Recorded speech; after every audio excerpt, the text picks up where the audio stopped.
Shqipëria vijon të përballet me vatra të shumta zjarri, ndërsa kushtet e motit pritet të përkeqësojnë situatën gjatë fundjavës.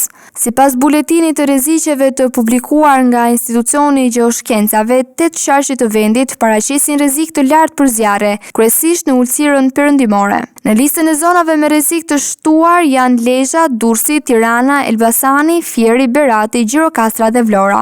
Situata më problematike vijon në qarkun e Fierit, ku zjarri prej disa ditësh ka përfshirë zona të Mallakastrës. Në fshatrat Riban, Graçan dhe Panahor, flakët kanë përfshirë rreth 180 hektar sipërfaqe, ndërsa vatra më kritike mbetet ajo në Panahor. Për shuarjen e zjarrit po ndërhyet edhe nga ajri me helikopter, ndërsa në terren janë angazhuar 10 forca zjarrfikse dhe të forcave të armatosura.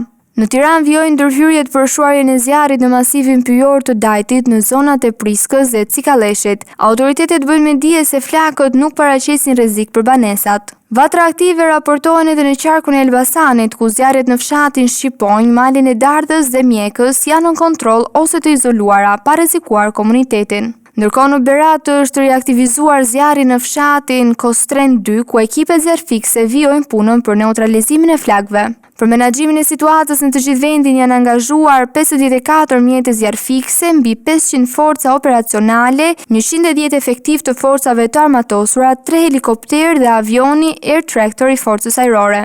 Autoritetet u bëjnë thirrje qytetarëve të tregojnë kujdes maksimal, veçanërisht gjatë fundjavës, për shkak të temperaturave të larta dhe rrezikut të shtuar për përhapjen e zjarreve.